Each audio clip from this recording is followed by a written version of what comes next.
Good morning. Welcome to Do It Your Own Seder. They tell the story of Jaime, who was a Jewish advisor to the king, and the king really loved him. And he said, I want you to be my main advisor, but you can't have a Jew be the main advisor. You have to convert to our religion. And Jaime, after thinking it for a while, said, if that's what the king wants, fine, I'll do it. And he went through with it, but he wasn't happy. After a few days, he goes back to the king and says, King, I'm sorry, I love you, but I can't sacrifice my religion. I'm Jewish, I will live as a Jew, and I will die as a Jew. The king said, if that's how you feel about your religion, that's fine.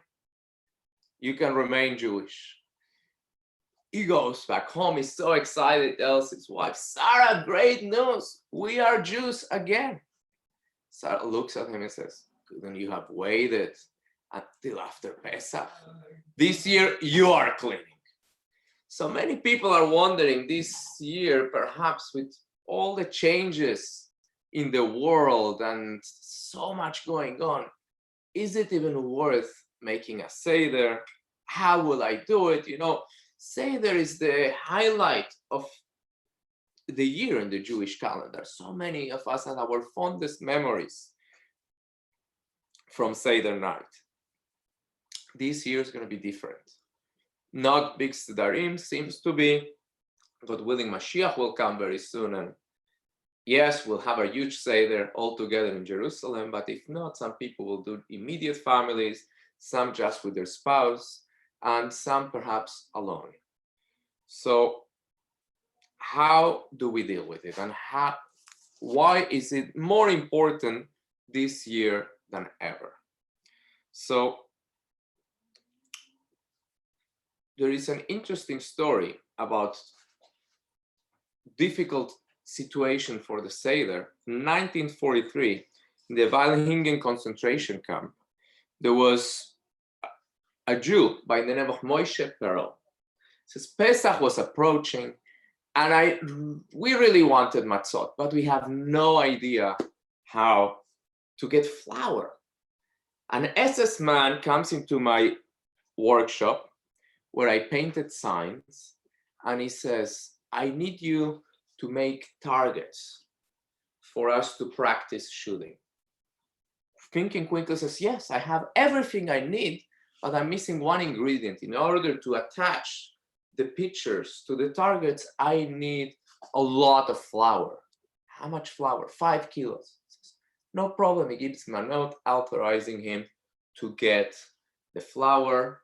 And sure enough, they sealed themselves in the workshop, he and his friends, and they made the dough for the matzahs, and they baked matzahs, and they had a very meaningful Seder under difficult situations. So if they manage, for sure, we can manage a beautiful Seder together with my wife, Dini, and we're going to have a practical advice on how to have a Seder. We have all the what's needed to have a Seder. We're going to go what are the basics and what are the optional things that we need for the Seder together. So we're looking forward to learning all about Pesach. In a sense, the fact that the Seder this year is not going to be something so public, something so social, makes it more meaningful and a deeper experience, because there is no social concerns, social pressure. All you have to do really is make sure that your Seder is meaningful and you do what is important for the Seder. So we're going to go together over those details. What is really a Seder? It's interesting. Dini was designing a blessing for Pesach, and she found out that the first year, we know that the Jewish people, how were they? in their own homes. Nobody was able to step outside, and they celebrated small seders. Each one, the Torah says, "Al tetzu ish mipetach beto," don't go out of the door of your home. So it's amazing. The first Seder that Jewish people did in Egypt, in diaspora, was like that. And seems to be that if we even reach that, if a Mashiach doesn't come before, the last Seder will be, God willing, Mashiach will come also in a bit of isolation. So I find it very meaningful. And for sure, this year, more than ever, it's important to celebrate as a Seder. And we're going back to basics, in a sense. So I know many people told me about doing a Seder over Zoom. Please don't. There was a small group of rabbis that most of them recanted their psak, their halachic decision, that they say it's okay to do it. Before sunset, next Wednesday, call your friends, call your relatives, sing Pesach songs over Zoom. But the Seder has to be following halacha, and it's clear that halacha does not allow the use of any electronics, any chatting or anything like that. If you want to have a meaningful Seder, do it with those who are present in the room, even if it's just you and God in the room. An intimate moment between you, your family, you and God.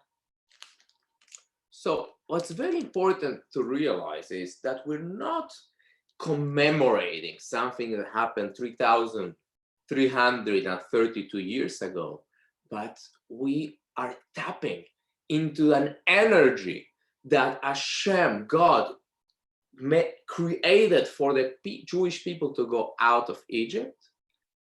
And it's, since the Jewish calendar is circular, events every year repeat themselves and happen over and over. So we have the same energy that God utilized to take the Jews out of Egypt. We have it now available. And how do we tap into that energy? God was very specific on that year. He said you have to do the Korban Pesach, the Pesach sacrifice, what you have to do with the blood.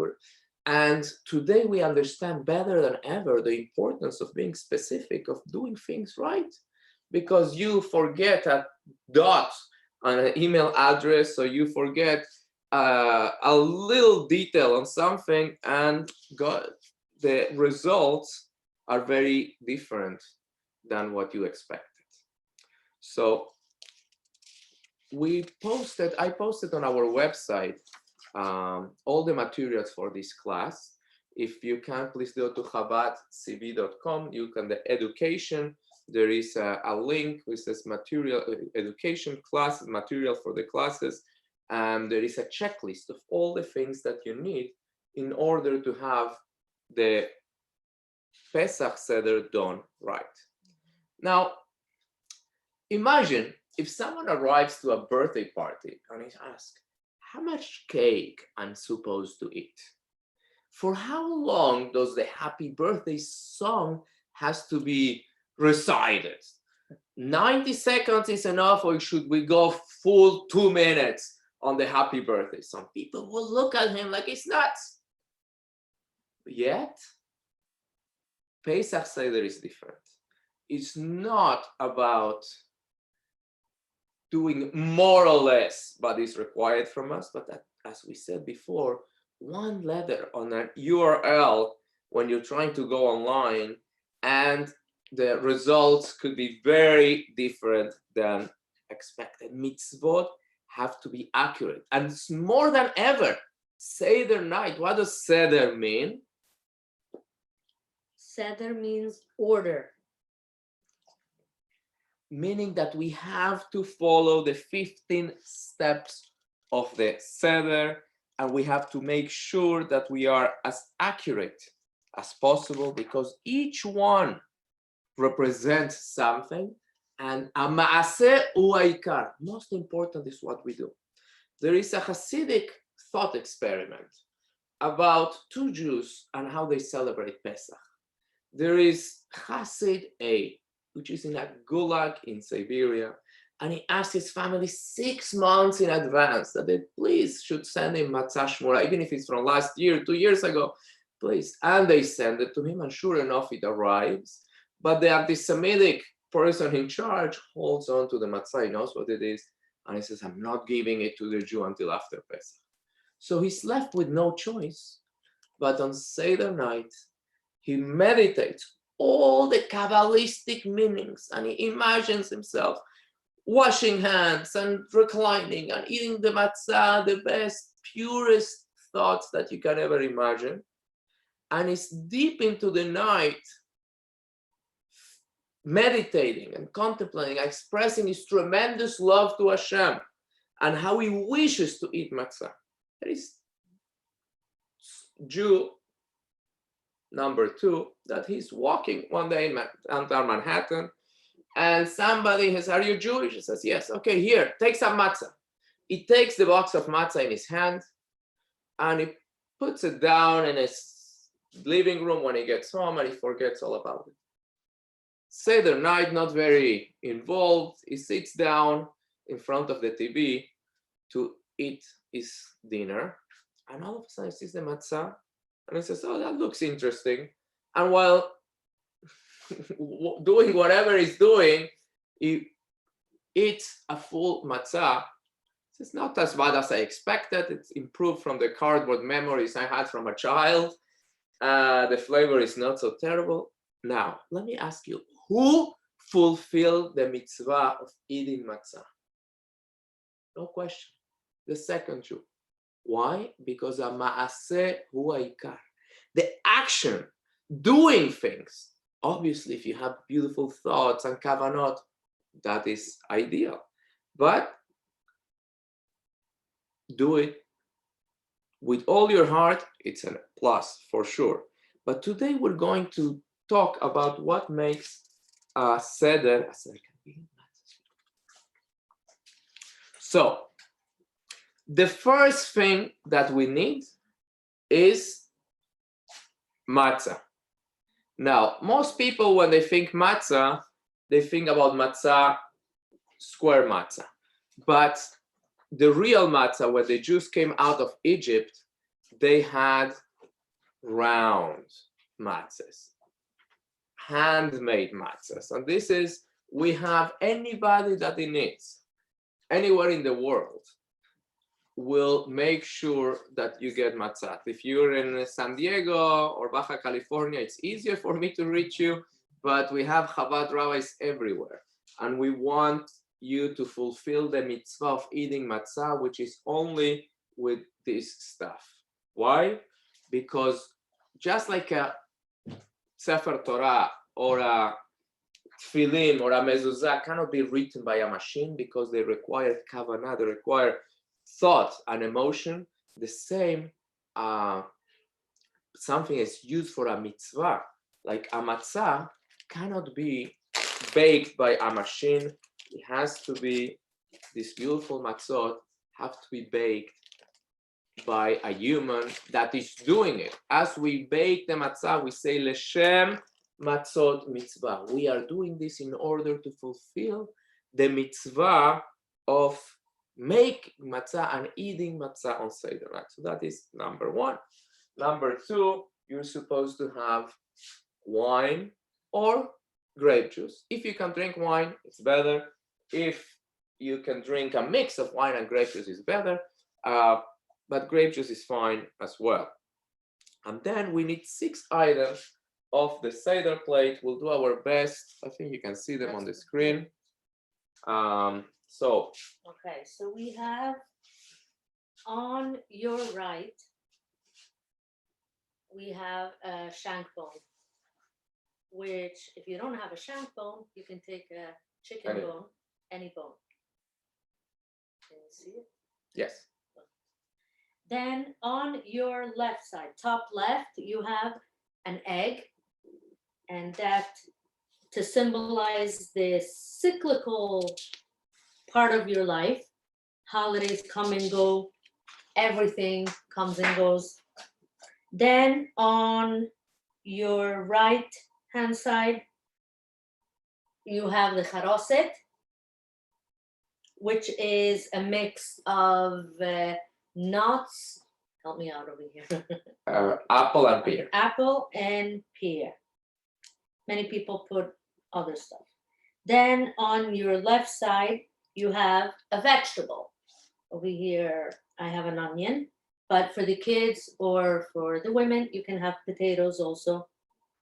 And maror in the middle.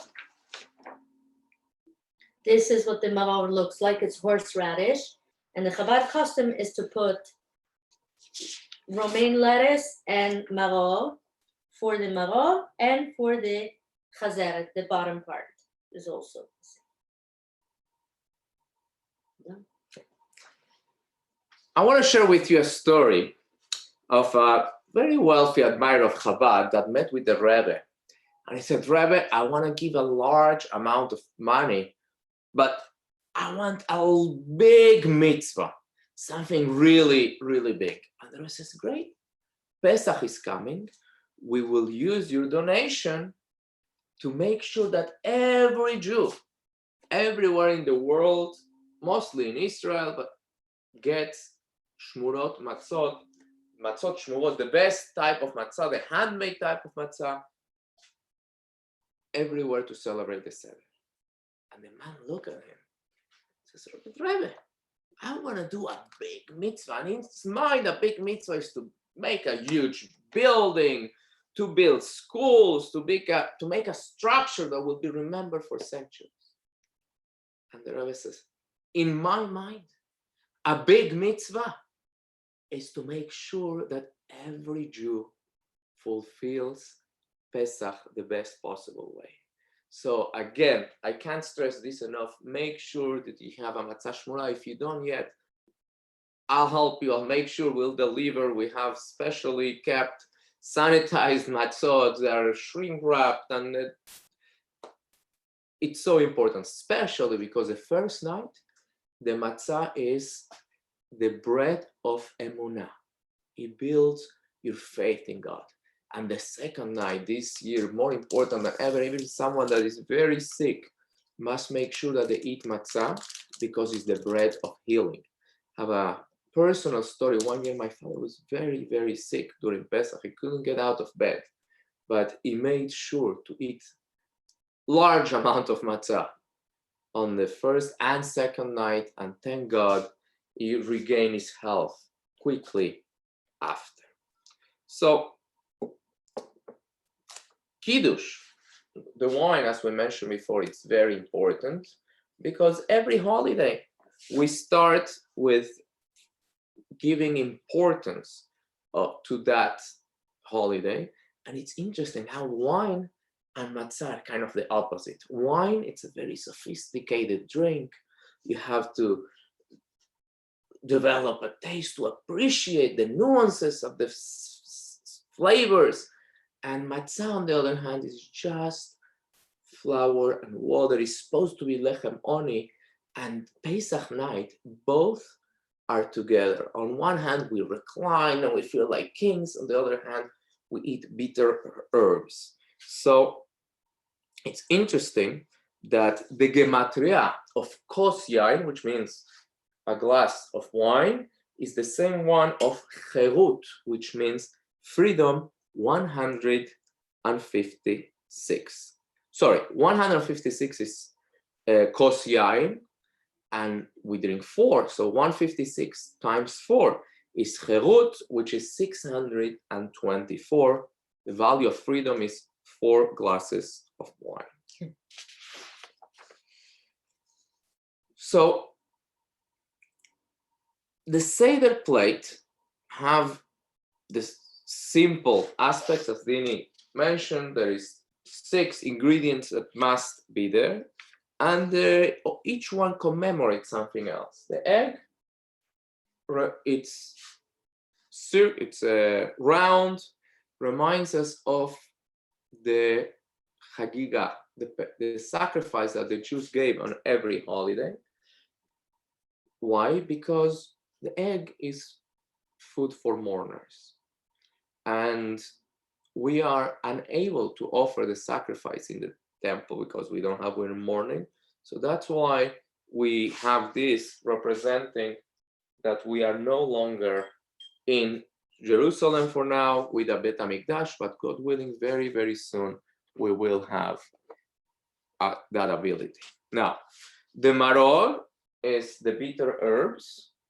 It's one of the two mitzvot, actually, that we're commanded in the Torah, and we say, Asher kitshonu v'mitzvotav v'tzivanu, al achilat, we'll say first matzah, we're commanded to eat matzah, and maror as well.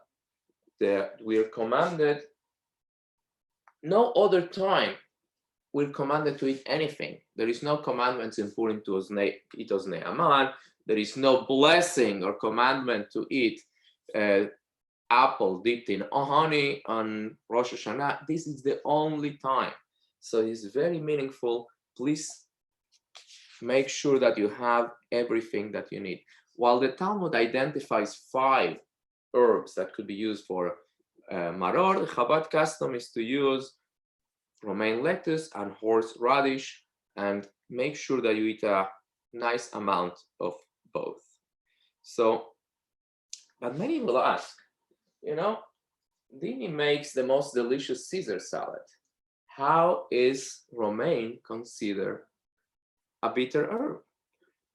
Horseradish, nobody ever asked me. But the answer is that lettuce, if it's left unharvested, if it's left for a long time, becomes very bitter.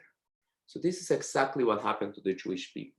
We started in Egypt as royal guests. We were the brothers of Joseph, the viceroy. But over time, the exile became bitter slavery. And that's what this reminds us. Now, the charoset is like a thick mortar, dark mix, as we mentioned. Some Chabad puts apples, pears, and walnuts. Some people add almonds, pomegranates, dates, cinnamon, and ginger even. And we put a little bit of wine to remember the blood of the Jewish people. And the karpas, we have here a little onion. The Chabad custom is that we use small amounts, less than 27 grams, whatever, of either onion for men, and women usually have potatoes. Now, the timing of the Seder, it's very, very crucial.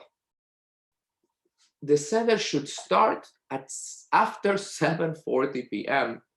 on next Wednesday night, which is when it's night. Now, if it's difficult to do so, you can gather people before and do some songs and do other things.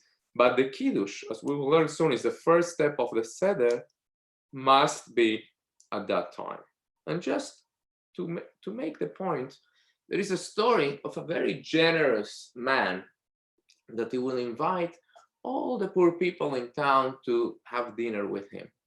And he will sit in a very royal table, and he had a crystal bell that he will ring, and the servants will come, like an army of servants with so much food. Everybody will be served and giving the most delicious meal.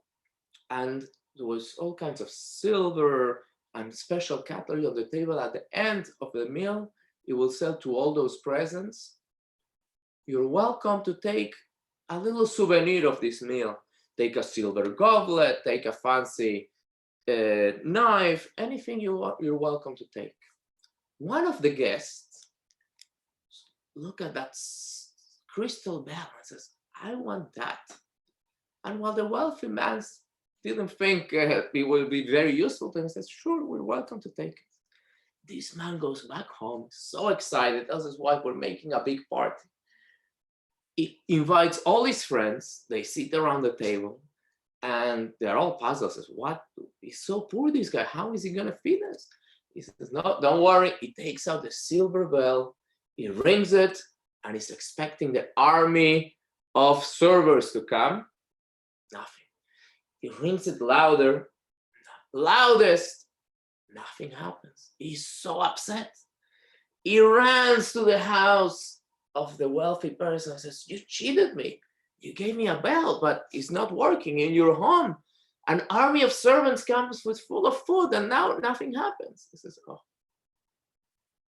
the bell on its own is useless. It has to be attached to a whole structure, a whole system." So Pesach night is when we can ring the bell, when we can eat matzah and maror and drink the wine and accomplish spiritually what we cannot accomplish any other day. So even if you do the same Wednesday before sunset, it's ringing a bell without backup. So make sure that you start the Seder at the right time, because it's when our history began. And it's interesting. So we began in a very dark place. So must be dark, must be night, 7:40 p.m. or later, because the Jewish day starts with the night and transitions into the light. The same is, we start in a dark place when we are self-centered, when we are serving our baser instincts. And as we do the Seder, we transcend, we move into the light, into freedom, into meaning and purpose in life. So just before we start the Seder, it's important to have a reflection. And what is this personal reflection? I personally have a very hard time with changing plans. When I have a plan, Dean is laughing, and I want to stick to the plan. I want to do things the way that I plan to do. But as we know, man plans and God laughs. So it's very important to keep in mind, even though I might have in my mind a path and a plan how the Seder will work out, could be that God has different plans.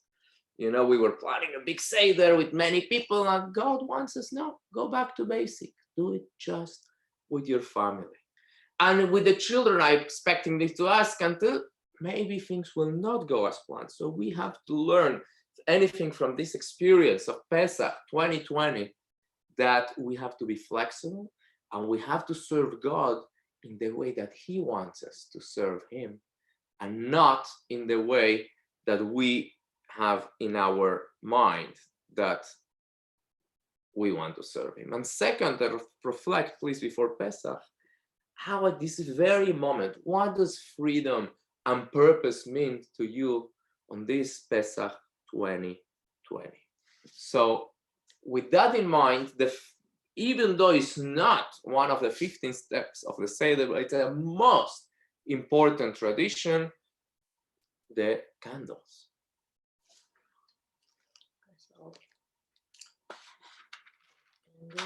So you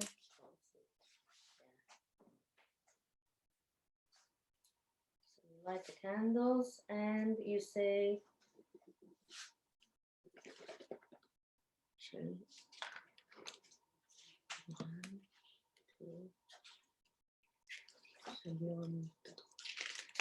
ברוך אתה מוני אלוקינו מלך העולם אשר קידשנו במצוותיו וציוונו להדליק נר של יום טוב. And then we thank Hashem for being in this moment. ברוך אתה אדוני אלוהינו מלך העולם שהחיינו וקיימנו והגיענו לזמן הזה. Amen. So this should be done before you even start the Seder, and then you can start with the Kiddush. Now, some of the technical aspects of the Kiddush, it's good to have red wine, and personal advice shouldn't be high on alcoholic content. There is beautiful wines that, like Rashi, that are easy to drink because the first 2 cups you're supposed to drink them on an empty stomach because you're supposed to be hungry. You're supposed to eat the matzah when you really want to eat. So it's a good idea to do that. If you need to mix it with grape juice, as we said, or use grape juice is acceptable. The cup should not be massive, but it has to be at least 3.2 ounces of size. And you should drink at least more than half of the cup, rov kos. If you can drink the whole cup, better, while reclining on your left side. Why? Because by reclining, you show that you're free people. Next, what we do is urchatz. We wash our hands 3 times on the right, 3 times on the left, without saying a blessing, because we are about to do something bizarre, strange. Now, after thousands of years, doesn't look so strange to take the karpas, to take the onion and dip it on salt water, but the whole purpose of this is to do something strange that the children will ask. And the law is that when you dip some food in water, you're supposed to purify your hands before we eat. We always wash our hands, and this is more relevant today than ever. So the salt water represents the tears of the Jewish people who were enslaved in Egypt. And the main idea is to get the children interested. We need the children to ask, why are you doing this? So we have in our home a tradition that we do spice things up a little bit. Instead of using what's traditional and children expected, 1 year we did a strawberry, 1 year we did a banana. So banana on salt water, that is strange. And that's exactly what we want the children to say. Why are you doing this? Because the only way to educate children if they are interested, if they want to hear, if they want to know what you have to say. So you must get creative, because the key to education is inquisitiveness. We need to have the children ask, why are you doing this? And then we can answer them. Nobel Prize winner, Jewish physicist Isidor Rabi, he said that he became a scientist thanks to his mother, because when he will come back from school, his mother didn't ask him, what did you learn today? He said, did you ask any good questions in class today? So we must educate our children to ask questions, and not just them, because if this year many people will do a Seder without children. You must ask the 4 questions, and it's very important because as people mature, we become less curious. And really being young is about learning, and is about constantly exploring the world that God has for us. So next, what we do, we take the middle matzah and we break it in half. We should have on the Seder plate 3 matzot, 1 for Cohen, 1 for Levi, and 1 for Israel. And as we break the bigger half of the middle matzah, we save it for the Fikoman, and we pour the 2nd cup of wine, and we tell them the answer. We start telling them the Agadah, which is the answer to the 4 questions. Last night, I recorded a class on why the order is so important. You're welcome to check it out. All my classes are on YouTube under Mendel Polichenko. So anybody could ask the 4 questions, and as an answer, we say, Abadim Ainu, we were slaves, and we start telling the story of Pesach. Now, there is an interesting story of a Jewish benefactor that the queen appreciated his efforts, and she said, I want to make you a knight. And he said, sure. But when he found out all the details of the ceremony and he had to say some words in Latin, he said, I can't be bothered with Latin. So I said, don't worry. You just mumble something in Hebrew and things will be fine. The queen won't know the difference. So sure enough, during the ceremony, the queen follows her part, and when it's time to say the words in Latin, it says, first thing that comes to mind, "Ma nishtana halayla ze mikol halelot." And the queen turns to her husband and says, why is this night different than all other nights? So the matzah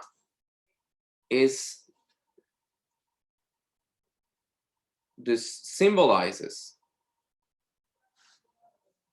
the connection that we have with Hashem.